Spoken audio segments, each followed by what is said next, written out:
भाजपा अध्यक्ष ओपी राजभर पर निशाना साधा है। मंत्री अनिल राजभर ने ओपी राजभर पर निशाना साधा है। सुहेल देव को लेकर दिए गए बयान पर अब पलटवार किया है।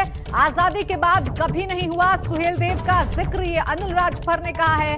पीएम मोदी और सीएम योगी ने पहल की, ये अनिल राजभर ने कहा। उन्होंने कहा कि सुहेल देव की स्मृति स्थल का निर्माण हुआ। सुहेल देव के दुश्मनों से ओपी राजभर ने हाथ मिलाए। सालार मसूद के वंशजों के साथ हैं ओपी राजभर। तो आपको बता दें कि ओपी राजभर ने बयान दिया, जिस पर अब मंत्री अनिल राजभर ने पलटवार किया है और कहा कि आजादी के बाद कभी उन्हें याद नहीं किया गया और जब मोदी योगी ने उन्हें याद किया तो अब ओपी राजभर इस पर राजनीति कर रहे हैं।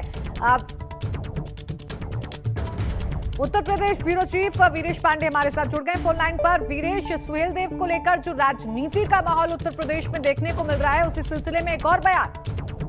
देखिए, सुहेल देव महाराज कोई आज के महाराज नहीं है, आज के योद्धा नहीं है, बल्कि 1000 साल पुराने योद्धा हैं।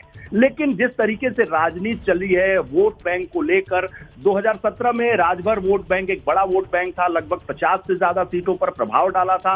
तो अब चल पड़ा है उत्तर प्रदेश में कि किसके किसके राजभर, यानी सुहेल देव महाराज किसके थे। भारतीय जनता पार्टी के सांसद कमलेश पासवान कहते हैं कि वो पासी समाज के हैं, लेकिन जिस तरीके से आज सदन में अनिल राजभर जो उत्तर प्रदेश सरकार में योगी सरकार के प्रवक्ता भी हैं और मंत्री भी हैं, कैबिनेट मंत्री हैं, उन्होंने ओम प्रकाश राजभर पर निशाना साधते हुए कहा कि सालार मसूद के खिलाफ महाराजा सुहेल देव ने लड़ाई लड़ी थी और उसी के वंशज के साथ ओपी राजभर हैं, यानी असदुद्दीन ओवैसी पर वो कटाक्ष कर रहे थे। ओवैसी का गठबंधन ओपी राजभर से, ओम प्रकाश राजभर की पार्टी से है और ऐसे में अनिल राजभर ने सदन में कटाक्ष करते हुए, व्यंग करते हुए और अपनी बात को बहुत मजबूती से रखते हुए ओम प्रकाश राजभर पर प्रहार किया है। लेकिन ये राजभर वोट की लड़ाई है और खासकर पश्चिमी उत्तर प्रदेश की मैं बात तो नहीं करूंगा, लेकिन पूर्वांचल में राजभर एक बड़ा चंक है, एक बड़ा वोट बैंक है। और सुहेल देव महाराज को लेकर जिस तरीके से प्रधानमंत्री ने स्मारक की स्थापना की और साथ ही साथ